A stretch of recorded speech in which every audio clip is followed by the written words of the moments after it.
성경을 읽다 보면 하나님의 세밀하신 좀 우리식으로 얘기하면 디테일하신 그 하나님의 마음 또 사랑을 볼 수 있는데, 오늘 본문 마지막에도 거류민들까지 나그네예요. 그 율법과 전혀 상관이 없는 사람들에게까지도 하나도 남김없이 다 들려주시는 하나님. 그러니까 하나님은 오늘도 우리가 은혜 가운데 살기를 원하십니다. 하나님은 여러분들 정죄하지 않으세요? 제가 요즘 그리스도인의 정체성 함께 말씀 나누면서 우리가 하나님 아버지에 대해서, 여러분들도 여러분의 어머니에 대해서 오해를 하고 사는 것이 있을까요? 없을까요? 우리 어머니는 짜장면이 싫다고 하셨어. 뭐 생선은 대가리가 맛있다고 하셨어. 다 오해입니다. 어머니도 생선살 좋아하십니다. 짜장면 맛있게 드실 줄 알고요.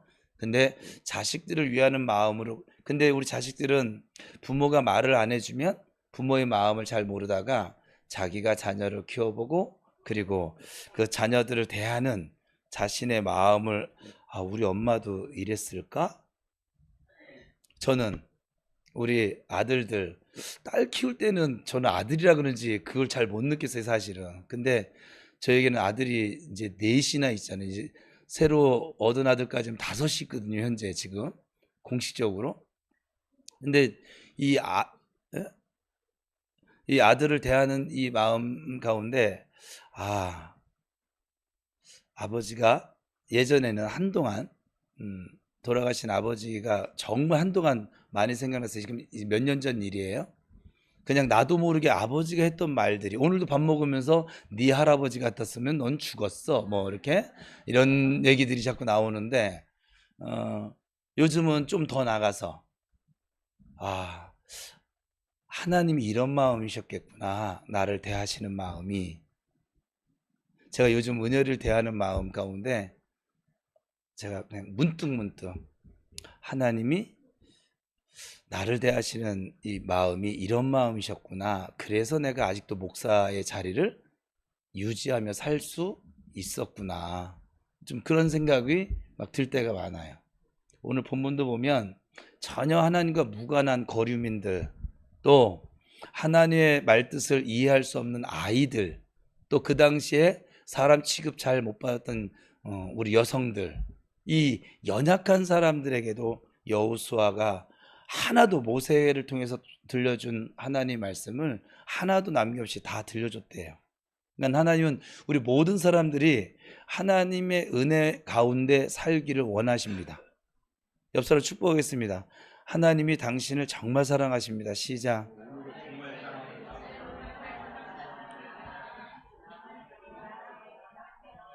그래서 하나님에 대해서 오해하지 않고 살았으면 좋겠어요. 저도 지금 35년, 예수 믿는 게 35년째인가 본데, 횟수로. 근데 35년 만에 깨달아지는 하나님의 마음이 너무 많아요.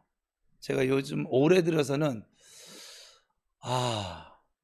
제가 모르고 한 설교도 많았던 거예요. 하나님 마음을 모른 채로. 하나님은 그조차도 성령께서 역사하셔서 사람들을 변화시키고 복음이 전해지고 그렇게 사용해 오셨는데, 참 하나님의 마음 참으로 모르는 상태로 목회를 해왔구나. 하나님 마음보다, 하나님 뜻보다 내 열정이 더 앞서서 목회를 한 적이 너무 많았구나. 새삼스럽게 요즘 막 많이 깨달아요. 그래서 무언가 이제 막 일을 벌리고 뭘 하고, 그거보다 어떻게 하면 내 옆에 있는 사람 조금 더 이렇게 사랑하며 목회할 수 있을까? 우리 성도들 손잡아줘 가면서 목회할 수 있을까?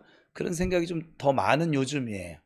또 이번에 명절을 지내다 보니까는 이번 주는 더 이제 함께하는 사람들, 그때 하나님이 정 목사 그 긍휼이 또 발동돼서 오버야 하는 것도 좀 있긴 하셨었는데, 근데 어쨌거나 좀 사람, 그래서 지금은 저는 앞으로는 이제 그 목회는 못할 것 같아요. 율법적인 목회는 못할 것 같고, 또 하나는 정죄하는 목회도 못할 것 같아요. 정죄할 자격도 나에게 없지만 정죄할 마음도 이제 아예 없어졌어요. 정죄하고 싶지 않아요. 그리고 왜 그러냐면 저의 마음이 아니라 하나님이 여러분을 정죄하지 않으세요. 하나님 여러분을 볼 때 예수 그리스도의 보혈로 싹 덮여져 있는 박은서가 보여져서 은혜는 깃들이 있어. 은혜가 깃들인 은서로 보여지고 막 그래요. 정말로. 진짜 그래요. 그래서 제가 하나님 앞에서는 오히려 좀 더 뻔뻔스러워지지 않았나 막 그런 생각도 들기도 하는데 여러분들도 좀 하나님의 자녀입니다. 누가 뭐라고 해도 나는 하나님의 상속자고 누가 뭐라고 해도 나는 뭐 형통한 자이고 누가 뭐라도 나는 새로운 피조물이에요. 내가 뭘 착하게 잘 살아서 하나님의 자녀가 된 것이 아니라 오직 예수 그리스도의 십자가 보혈로 새로 거듭났기 때문에 하나님의 자녀가 되어졌잖아요. 근데 그 예수님의 의는 영원토록 없어지지 않아요. 마귀가 아무리 와서 유혹을 하고 뭐래도 없어지지 않아요. 왜냐하면 예수님께서 이미 다 이루어 놓으셨어요. 그것도 완벽하게 퍼펙트하게. 그래서 이 사실 변개치 않아요. 우리 아이들이 아무리 속삭인다고 우리 은우가 제 아들이 아니라고 내가 말을 떠든다고 내 아들이 아니겠습니까? 국가소에 가보세요. DNA가 내 아들이에요.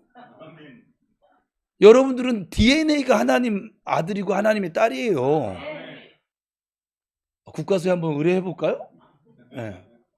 그러니까 법적으로 우리의 모든 죄값을 다 치르시고 죄로 말미암아 죽었던 우리를 다시 살리셨어요. 새롭게 태어나게 하셨다고요. 이게 우리 존재니까 여러분 이 존재 여러분 자기 정체성 이 아이덴티티를 좀 놓치지 않고 살았으면 좋겠어요. 나는 하나님의 자녀야. 나는 새로운 피조물이야. 나는 하나님의 상속자야. 나는 네피오스가 아니라 난 휘어스로 살 거야. 막 좀 계속 자기 자신에게 왜 계속 하나님이 상속을 유업으로 암송 말씀처럼 유업을 다 이어받을 자로 세워놨더니 계속 어린아이 돼가지고서는 그 누리지도 못하고 마귀 종노릇하며 살 이유가 없잖아요. 우리에게 그럴 이유가 없어요. 전 여러분이 정말 행복하게 살았으면 좋겠습니다.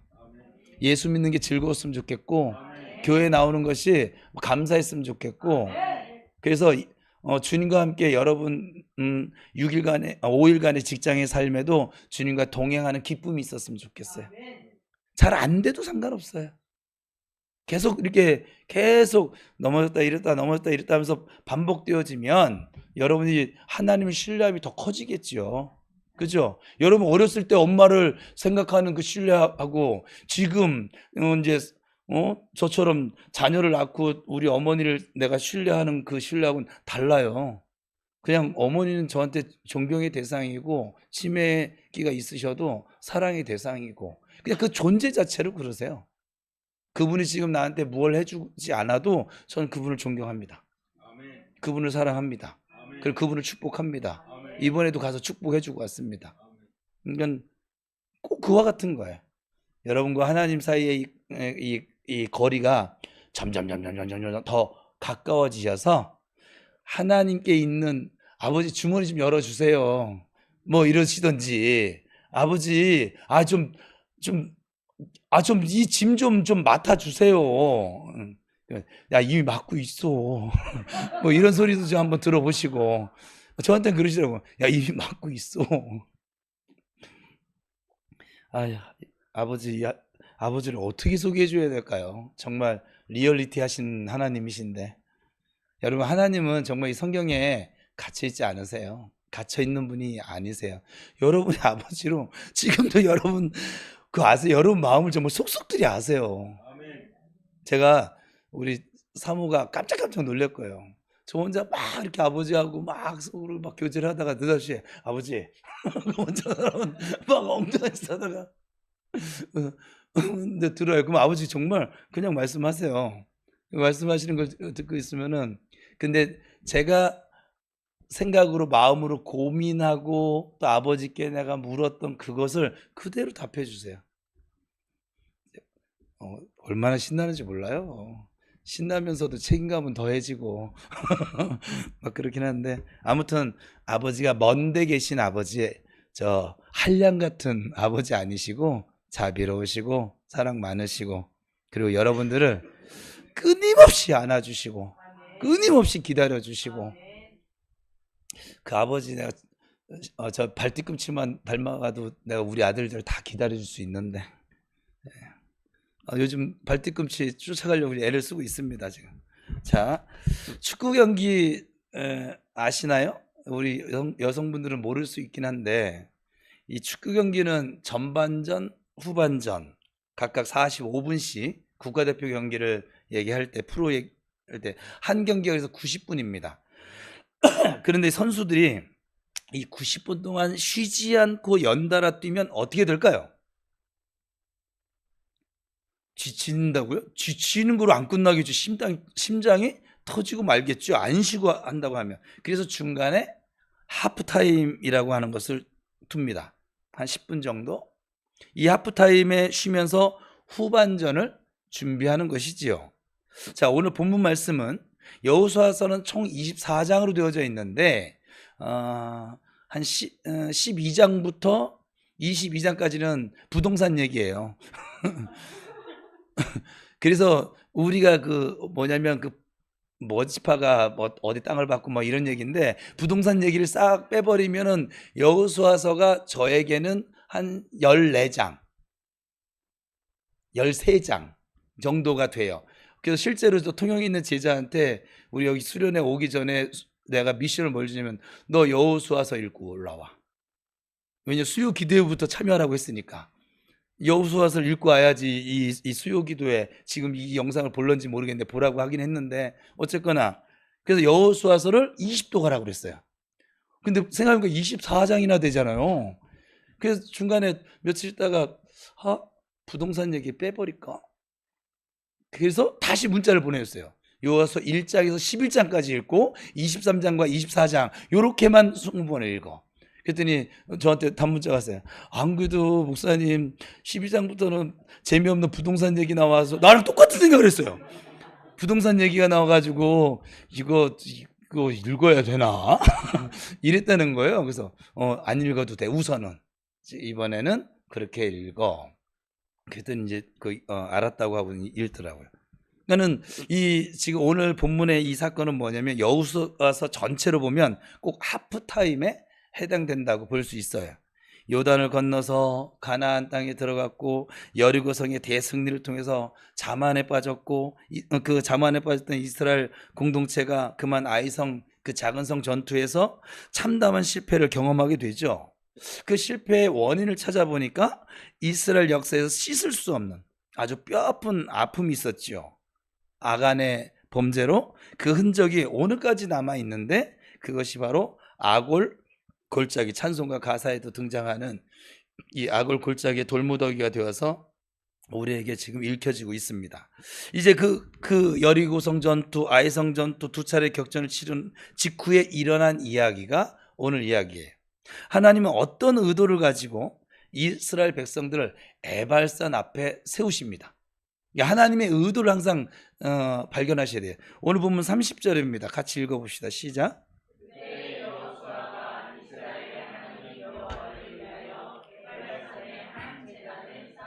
여호수아가 에발산에 제단을 쌓았어요. 우리 집에 예배를 드렸어요. 이 제단에 대한 내용을 살피기 전에 이 에발산이라고 하는 지역이 어떤 곳인지 우리가 이해를 해야 돼. 이스라엘 백성들이 이렇게만 써놔도 이해가 되거든요. 근데 우리 이해가 안 돼. 저는 에발산을 특별히 이 지역을 가서 성지순례를 다녀왔는데, 근데 이 지역은 세겜 땅이에요. 세겜에 에발산이 있습니다. 이 지역은 매우 중요한 의미를 가지고 있는데 이스라엘 역사에서 이 세겜은 기억의 장소 그리고 약속의 장소이기 때문에 아주 중요합니다. 이스라엘은 이때까지 족장 시대를 이어왔어요. 이스라엘의 대표적인 족장이 누구죠? 모세요? 네, 아브라함이죠. 이런 것도 제가 교육을 안 했나요? 족장이 4명이 있습니다. 족장이라 하면 그래서 아브람, 이삭, 야곱, 요셉 이렇게 족장이라 하면 이렇게 4명이 있어요. 근데 그 중에 대표적인 2명의 족장이 등장을 해요. 이삭은 참 분량이 작고 사건도 별로 없죠. 100배의 복을 받았더라, 하면 물 나오더라 이런 거 말고는 없잖아요. 거의 인생이 막 비스무리하게 들어가는 게 아브람 이 개척자하고 그 다음에 세 번째 야곱, 12지파의 조상이 되어진 이스라엘 국가 이름이 야곱의 이름이잖아요. 야곱이 이스라엘이 하나님이 이름을 주셨잖아요. 그게 오늘날도 지금 이스라엘 나라 이름이잖아요. 그죠? 어쨌거나 아브라함입니다. 두 번째로 대표적이다 할 때는 야곱이라고 할 수 있어요. 이삭은 좀 대표성은 좀 떨어지는 것 같아요. 그만큼 아브라함과 야곱에게는 메시지가, 하나님께서 성경의 분량도 그래서 많이 할애를 해 놓으셨습니다. 근데 이 두 사람이 이 세겜이란 지역과 아주 중요한 관계를 지니고 있습니다. 첫째, 아브라함은 갈대아 우르, 우상을 섬기던 갈대아 우르에 살던 사람이었죠. 그것은 메소포타미아 문명권이었고 이방 땅이었습니다. 그리고 그는 이방인이었어요, 출신이. 그러다가 하나님이 그의 인생 속에 개입을 하시지요. 그에게 가나안 땅을 들어갔을 명령하십니다. 그래서 그는 그 말씀 하나 붙들고 떠납니다. 천신만고 끝에 가나안 땅에 도착을 하게 되는데 처음 밟았던 땅이 바로 세겜 땅입니다. 성경은 이 하나님의 관점에서 아브라함의 이 가나안 입성을 이렇게 표현하고 있어요. 마침내 가나안 땅에 들어갔더라. 그 먼 여정 가운데 하나님 약속하신 땅을 들어간 걸 마침내 이렇게 표현을 하고 있어요. 가나안 땅에 들어간 이스라엘 백성이 제단을 쌓는 곳이 바로 세겜. 그러므로 세겜이라는 지역이 가진 첫 번째 의미는 하나님이 약속을 이루셨음을 확인시켜 주는 곳이에요. 다음으로 두 번째 대표적인 족장이 누구라고 했어요? 대표성을 가졌다고 하면 야곱이라고 그랬어요. 야곱도 이름만큼이나 아주 그냥 파란만장한 인생을 살았잖아요.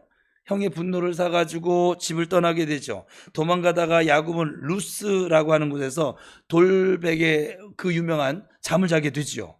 그런데 사닥다리가 하늘에 닿아 있고 천사가 오르락내리락 막 하는 환상을 보게 되어집니다. 그리고 하나님은 야곱에게 그 자리에서 약속을 주시죠. 같이 읽어볼까요? 시작. 내가 누워있는 땅을 내가 너와 내 자손에게 주리니 내가 너와 함께 있어 어디로 가든지 너를 이끌어 이 땅으로 돌아오게 할지라 내가 내게 허락한 것을 다 이루기까지 너를 갑자기 이 말씀 보니까 이렇게 축복하고 싶어요. 옆 사람을 축복합시다. 당신에게 하나님이 이름 너무 길잖아요. 하나님 떠나지 않으셔. 시작. 자, 앞에 거는 알아서 해석을 하세요.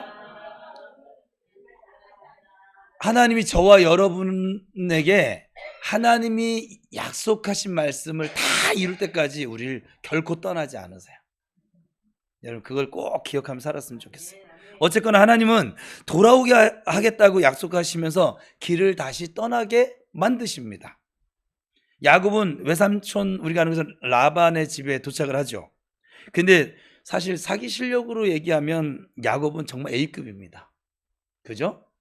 지 가족을 속일 정도니까 지라해서 죄송해요. 자기 가족을 속일 정도니까. 근데요 이 외삼촌 라반은 A 플러스예요.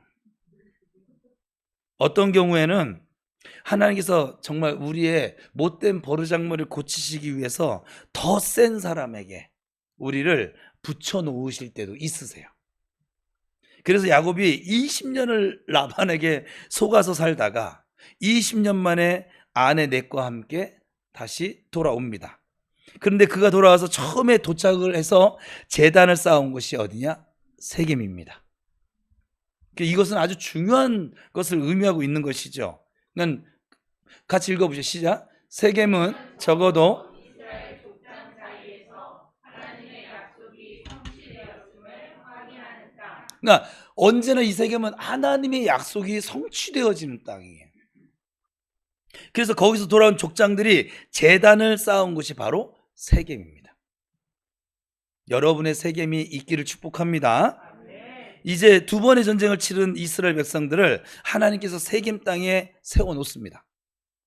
하나님은 무엇을 말씀하고 싶으신 것일까요? 신실하신 하나님의 약속은 반드시 이루어진다 라고 하는 것입니다. 할렐루야. 근데 여기 역설이 있어요. 사실은 이스라엘 백성이 선 곳은 세겜 땅 에발산이에요. 이 산이 또 좀 중요한데, 그러면 에발산은 어떤 의미가 있는 것일까요? 신명기 11장 29절인데 같이 읽어봅시다. 시작. 내 하나님 여호와께서 내가 가서 차지할 땅으로 너를 인도하여 들이실 때에 너는 그리심산에서 축복을 선포하고 에발산에서 이 말씀에서 하나님은 모세가 율법을 받을 때 그 땅에 들어가거든. 그리심산에서는 축복을 선포하고 에발산에서는 저주를 선포해 라고 말씀하셨어요. 그러니까 지금 이스라엘 백성들이 들어가 서 있는 땅인 이 에발산에서는 뭐를 선포하도록? 저주를 선포하도록 되어져 있어요. 오늘 본문 여호수아 8장 30절입니다. 시작.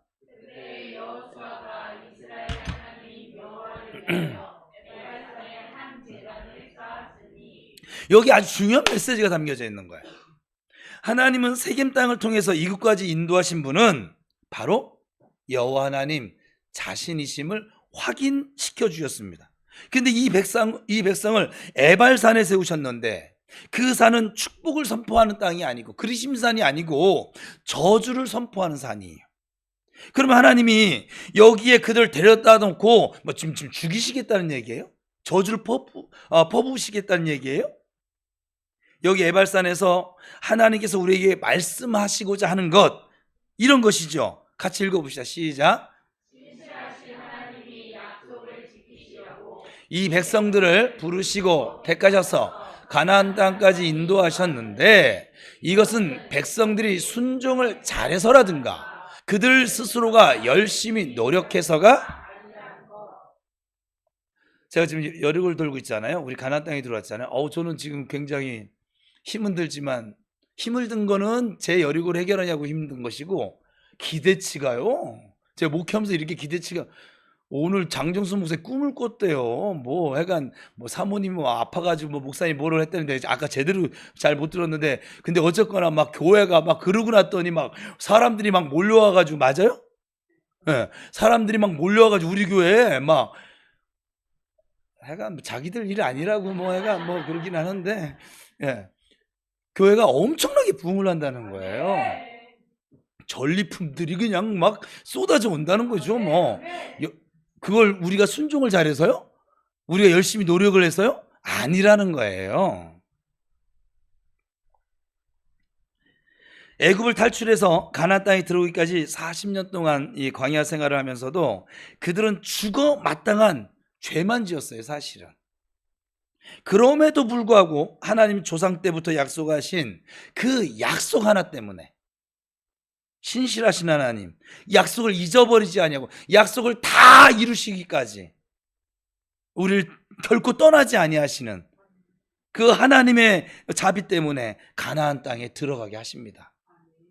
여러분, 여기서 깨달아야 할 것이 하나 있죠. 구원은 내가 열심히 살았거나 아니면 나에게 어떤 작은 근거라도 있어서 우리에게 주어진 것이 아니라는 거예요. 구원의 첫째 근거는 오직 하나님의 일방적인 찾아오심과 사랑이었습니다. 약속에 대한 하나님의 신실하심으로 인해서 이스라엘 백성들이 가나안 땅에 들어가게 되어졌던 거예요. 그들이 수고하거나 노력하거나 순종해서가 아니라는 말입니다. 우리가 지난 수년, 아니 수십 년을 거슬러 올라가서 하나님 앞에서 살아온 세월, 그 모습을 보게 되면 사실 죽을 일밖에는 하지 않았습니다. 그것이 오늘 말씀이 우리에게 말해주고 있는 거예요. 그 증거가 에발산의 제단이. 31절입니다. 시작. 이스라엘 자손에게 명령한 것과 모세의 율법책에 기록된 대로 쇠 연장으로 다듬지 아니한 새 돌로 만든 제단이라. 무리가 여호와께 번제물과 화목제물을 그 위에 드렸으며, 그냥 곡식으로 드리는 제사가 아니라 반드시 어린 양의 죽음이 드려져야 되는 번제물과 화목제물을 이 단에서 드리는데, 이 단을 쇠 연장으로 다듬지 아니한 새 돌로 만들라고 하십니다. 그렇게 명령하신 이유가 무엇일까요? 하나님 까탈스러우셔서? 우리에게 임한 이 생명의 구원이 우리 인간의 노력에 의해서 이루어진 것이 아니야 라고 하는 뜻을 지니고 있습니다. 구원의 근거는 바로 그 단에 바쳐진 어린 양의 공로, 즉 예수 그리스도의 피라는 것입니다. 여러분, 지금 이렇게 나왔어요. 명절 기간 동안에 뭐 어떻게 잘 지내셨는지 뭐 여러 가지 또 때 묻혀 왔겠죠, 뭐. 그죠? 근데 그럼에도 불구하고 지금 이 앞에 지금 이 자리에 앉아서 하나님 말씀을 듣고 찬양하고 기도할 수 있는 그 근거, 오직 어린 양 예수 그리스도의 보혈의 공로 때문인 줄 믿습니다. 아멘. 이걸 잊지 말라는 거예요. 오늘 우리가 교회란 무엇이고 왜 우리가 매주일 교회 나가 복음을 들어야만 하나. 요즘 뭐 복음 안 들려주는 교회도 많긴 하지만 교회는 여러분 철저하게 우리가 하나님의 자비와 용서와 긍휼로 살 수밖에 없음을 고백하는 현장인 예배의 자리이기 때문에 나가셔야 합니다. 교회는 사람 냄새를 풍기고 사람의 공로를 높이는 곳이 결코 아닌 곳이 되어야만 합니다. 2000년 전 갈보리 언덕에서 나의 죄를 위해 죽으신 예수 그리스도의 흘리신 보배로운 피가 지금 시공간을 초월을 해서 지금 이 순간에도 내 삶의 근원이요 시작임을 다시 붙들고 다시 일어나는 현장이 바로 교회에서 이 예배하는 자리입니다. 그것이 에발산에서 선포되어지는 복음인 거예요. 저주의 자리지만 어린 양의 보혈의 공로로 그것이 축복의 자리가 되는 것이죠. 그런데 이 산에서는 저주를 선포하도록 되어 있잖아요. 우리가 그 저주 아래 죽을 수밖에 없었던 죄인임을 철저하게 확인하는 자리가 바로 예배의 자리예요. 제가 그랬잖아요. 저는 목회에서 뭐 나중에 제가 은퇴할 때 물어봐도 목회의 가장 큰 중점은 뭐예요? 예배예요. 저는 이 예배의 자리가 항상 나를 살리는 자리였거든요. 이 예배의 자리가 흔들려진 믿음을 다시 일으키는 자리였거든요. 이 예배의 자리가 자기의 의로 살려고 하고 내 성질로 살려고 하던 그 모든 것을 다시 돌아보게 만들고 하나님 앞에 무릎 꿇게 만든 자리였거든요. 그래서 이 예배의 자리가 소중한 거예요. 제가 그랬잖아요. 늘 예배가 살면 다 산다고요. 근데 예배가 죽으면 다 죽어요. 예배는 드리지 못하고 맨날 기도원 가서 기도만 할 줄 그거 자기의 기도인지 아닌지 확인해 봐야 돼요. 정말 여러분 하나님과 교제하고 하나님 사랑하게 되잖아요. 예배를 안 드릴 방법이 없어요. 이 예배는요 그냥 하나님 그냥 자신이세요. 어떻게 보면 제 표현대로 하면. 왜냐면 우리 지금 예배 순서가 예수 성막이라고 했잖아요. 성막이 뭐냐면 예수 그리스도 자체거든요. 그냥 그러니까 이 예배는요 그냥 예수 그리스도예요. 근데 이 예배를 소홀히 여겨. 그리고 예수를 믿는데 하나님을 따르는데 거짓말 아니겠어요?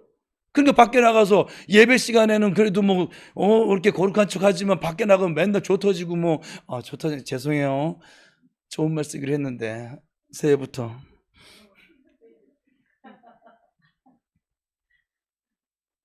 예배가 없는 삶을 사는 거죠.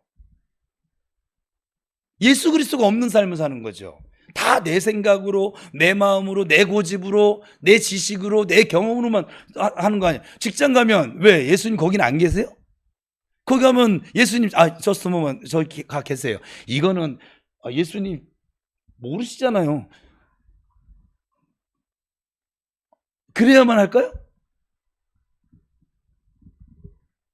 또 그리고 동시에 이 보배로운 예수님의 보혈의 공로를 붙잡고 다시 넘어졌다가도 일어설 수 있는 자리가 바로 예배의 자리입니다. 누가 주일 성수하라 해서 주일 성수하는 것 그것도 저는 높이 칩니다. 그러나 자기 안에 자발적인 하나님을 사랑하는 마음으로 예배의 자리에 앉지 않으면 사실은 그걸 예배라고 할 수는 없어요. 예배하게 정의를 내리면 하나님과 그 백성 사이에 일어난 사건이 예배거든요. 그런데 하나님은 계신데 내가 없잖아요. 내 생각이 저기 도시가스 잠갔나 안 잠갔나 예배 마치고 나서 저 친구랑 어디 놀러 갈 거 생각하고 있고 이런 것들로 막 온갖 잡다한 나 지난주에 술도 퍼먹고 이렇게 쌈박질도 하고 성질 있는 성질 없는 성질 다 보였는데 하나님 내 예배 받으시겠다. 지 생각에 빠져 있고 이거 예배라고 할 수 없죠. 예배는요 오직 예수 그리스도입니다. 여러분의 머리부터 발끝까지 오직 예수 그리스도의 보혈에 젖어 있어야 돼요. 그 공로를 힘입고 있어야 돼요. 그래야 예배가 가능해져요. 왜? 예수님의 보혈의 공로가 아니면 어느 인간도 하나님 앞에, 거룩하신 하나님 앞에 설 수 있어요, 없어요? 그냥 서면 구약대로 따지면 어떻게 해요? 제단에서 불이 나와 살아 죽입니다. 오히려 예배드리다 죽습니다.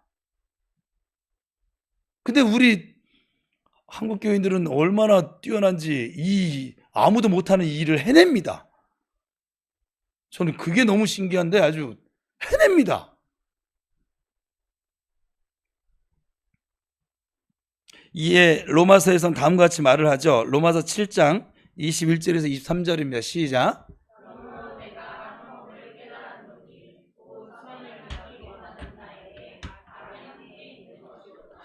내 속사람으로는 하나님의 법을 즐거워하되 내 지체 속에서 한 다른 법이 내 마음의 법과 싸워 내 지체 속에 있는 죄의 법으로 나를 사로잡는 것을 보는도다.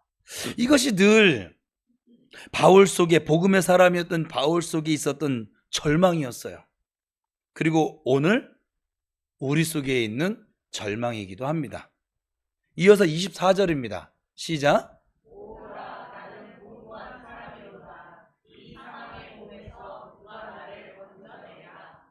아마도 여기서 성경이 끝났더라면 제가 지금처럼 로마서를 사랑하고 있지는 않을 것 같긴 한데 우리에게는 절망과 죽음뿐이었을 것이거든요. 그러나 복된 소식, 복음이 우리에게 들려지고 있죠. 로마서 8장 1절에서 2절 시작. 결코 정죄함이 없나니 이는 그리스도 예수 안에 있는 생명의 성령의 법이 죄와 사망의 법에서, 바로 이것이 에발산의 복음인 거예요. 제가 하나님이었잖아요. 난 그리심산에 가서 단싸으라고 했겠죠.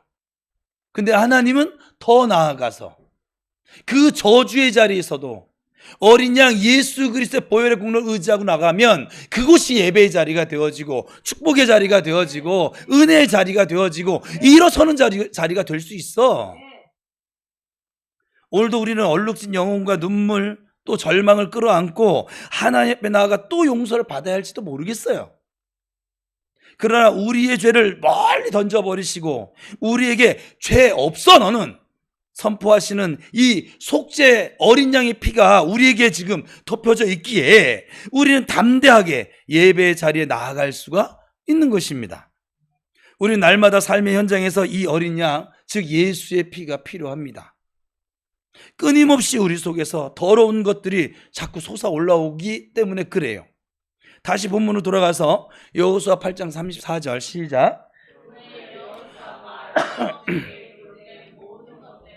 축복과 저주하는 율법의 모든 말씀을 낭독하였으니, 여호수아가 백성들 앞에서 축복과 저주의 말씀을 낭독했어요. 선택하라는 이야기예요. 인생은 끊임없는 선택입니다. 여러분 천국 갈 때까지 계속 선택해야 될걸요? 계속 선택할 거예요. 성령을 따라 행하면서 선택을 할 것인지 아니면 내 욕심을 따라 육신의 생각을 따라 선택할 것인지 끊임없는 이 갈등이 있겠죠. 후에 여호수아가 하나님 앞에 부름을 받기 전에도 모든 백성들을 세워놓고 중요한 메시지를 선포합니다. 여호수아 24장 15절인데 시작.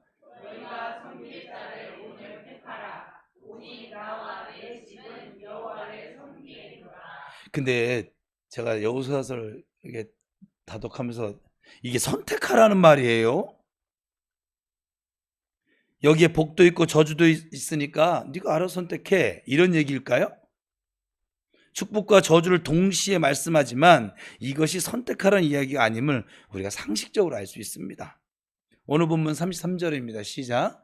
온 이스라엘과 그 장로들과 관리들과 재판장들과 본토인뿐 아니라 이방인까지 여호와의 언약궤를 맨 레위 사람 제사장들 앞에서 궤의 좌우에 서되 절반은 그리심산 앞에 절반은 에발산 앞에 섰으니 이는 전에 여호와의 종 모세가 이스라엘 백성에게 축복하라고 명령한 대로 함이라. 결국 하나님의 진짜 마음은 복을 주시고자 하시는 것이지요.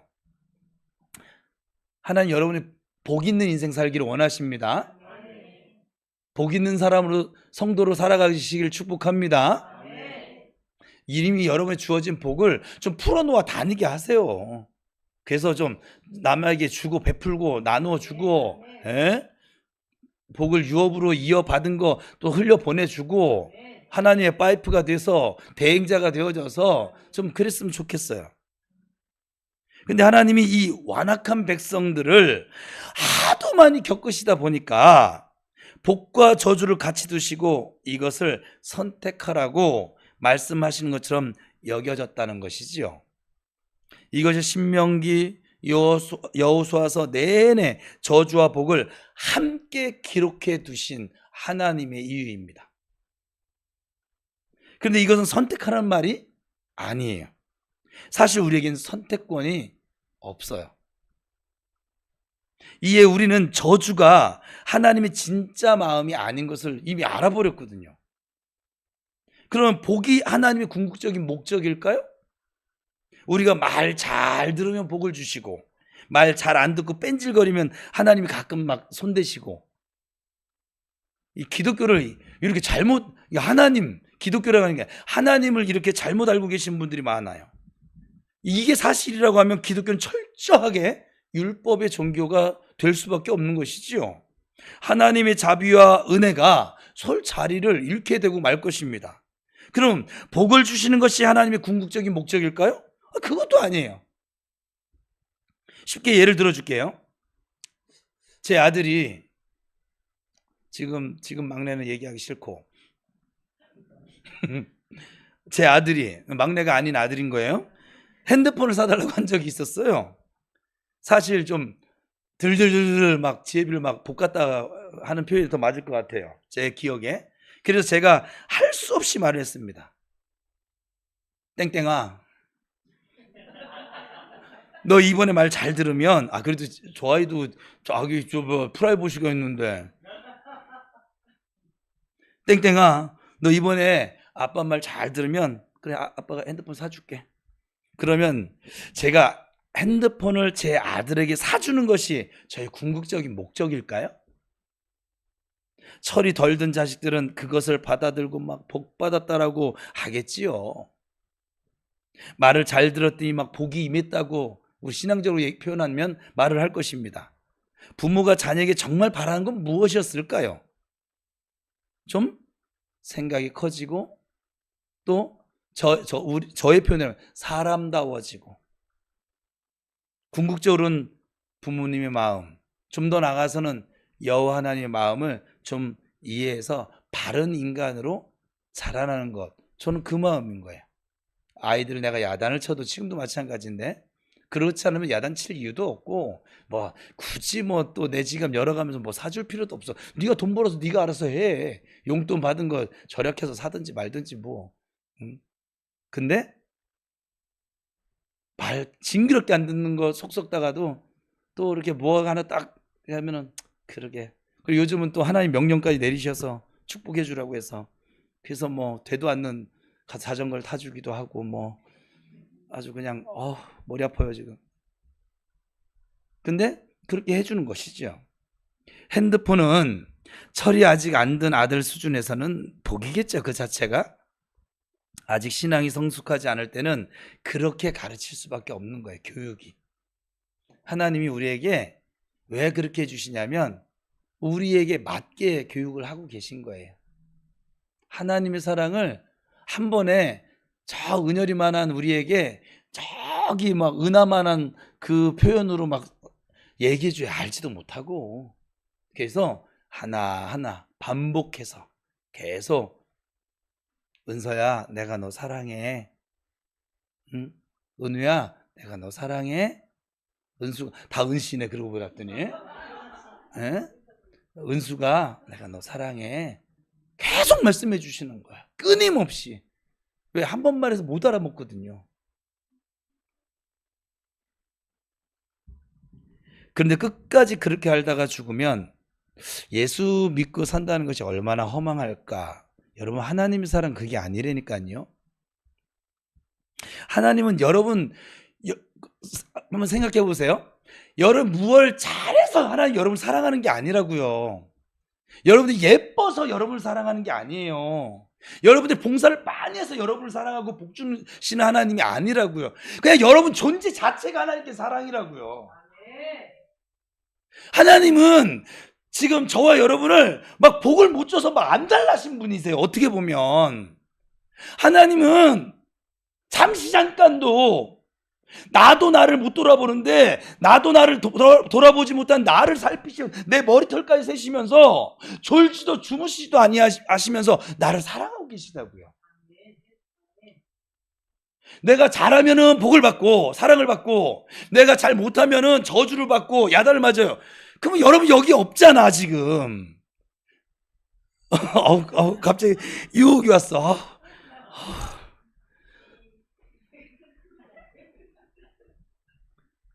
여러분, 하나님 정말 여러분 존재로 사랑한다고요. 네, 로마서 5장 정독하라 그랬잖아요. 로마서 5장을 정독했는데 이 말이 뭔 뜻인지를, 목사님이 하신 말이 저게 뭔 뜻인지 모르겠으면 그냥 나한테 찾아와. 그냥 뭐 내가 표준정과를 펼쳐주든지 뭐 동아정과를 펼쳐주든지 뭐 할 테니까요. 동아 대사전을 펼쳐주든지. 하나님은, 저는 지금 요즘 하나님과 동행하면서 사역하면서 제일 좀 뭐랄까 즐겁고 담대해졌다고 할까, 이게 뭐냐면 그냥 하나님 저를 좋아하세요. 뭐 그렇죠. 콧방귀 꼈어요. 죽었어. 끝나고 봐. 나 이거 못 참겠어. 콧방귀를 껴요?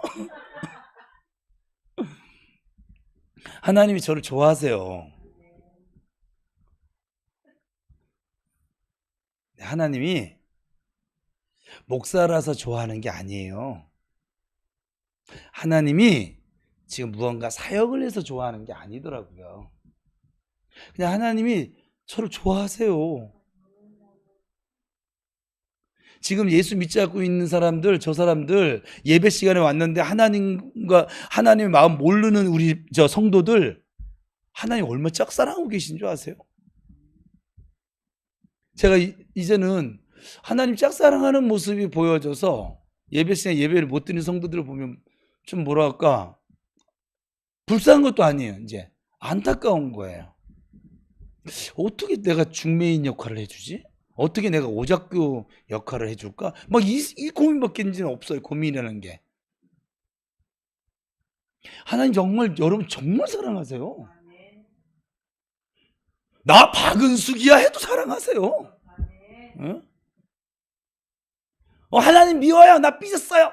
하나님 정은아도 사랑하세요. 네. 예전에.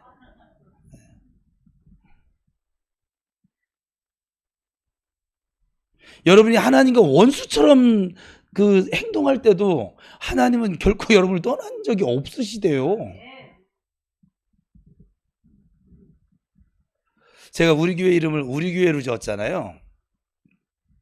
저는 이렇게 가족을 이루는 것이 참 좋아서, 사람을 좋아해서 그런지, 그리고 교회로, 제가 가지고 있는 교회로는 우리를 이루는 게 맞아요. 서로 함께. 그래서 우리 교회거든요. 근데 하나님께서 제가 사역할 때 그래요. 우리 은서는, 우리 은우는, 이럴 때는 좋은 거다. 우리 유옥이는, 네. 이렇게 말씀하세요. 그러니까 하나님은 정말 좀 신비스러우세요. 제가 요즘은 사역하면서 정말 여러분이 단 한 가지 사건도 정죄를 안 하세요. 여러분 지금도 죄를 짓고 살고 있잖아요.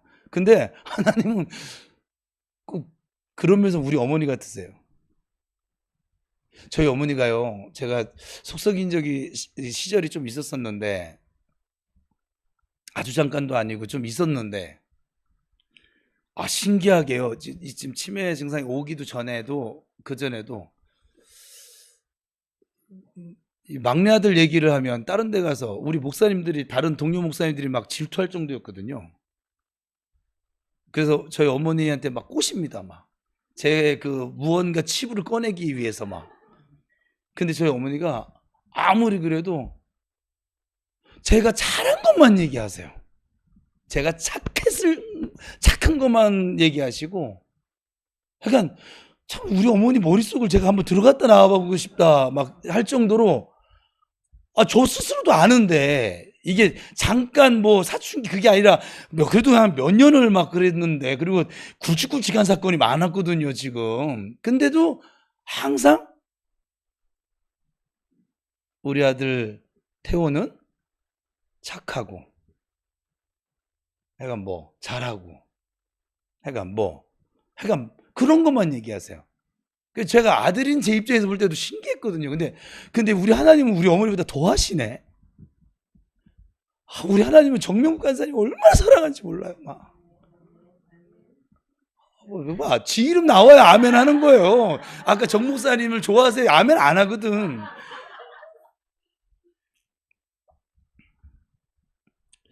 여러분이 하나님 마음을 좀 오해하지 않았으면 좋겠어요. 우리가 뭘 잘하면 사랑해 주시고, 우리가 기도를 많이 하면 하나님 나하고 같이 계시고, 기도를 내가 많이 하지 않으면 하나님 나와 함께 하고 계시지 않은 것 같아. 그건 여러분의 생각. 하나님은 여러분이 죄 짓는 자리에 있을 때도 거기도 계셔요. 그 자리에 있으면서도 여러분들이 정죄하지 않으세요. 참 놀라운 사랑이에요. 여러분 진짜 하나님을 제대로 발견하면 율법적으로 살아가는 것도 불가능한 것 같고, 그리고 내 멋대로 살아가는 것도 불가능해집니다. 불가능합니다.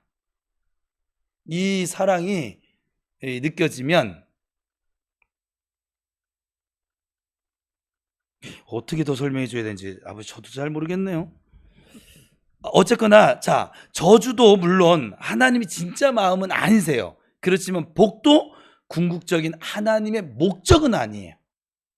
그냥 하나님 안에 있는 것을 우리가 누리는 것뿐이시지, 하나님이 정말로 관심을 가지시는 것은 바로 우리의 존재예요. 여러분 자신이. 옆 사람 축복하겠습니다. 하나님 당신을 정말 사랑하셔. 시작.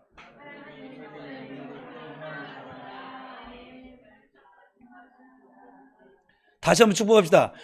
당신의 존재 자체가 하나님의 기쁨이야. 시작.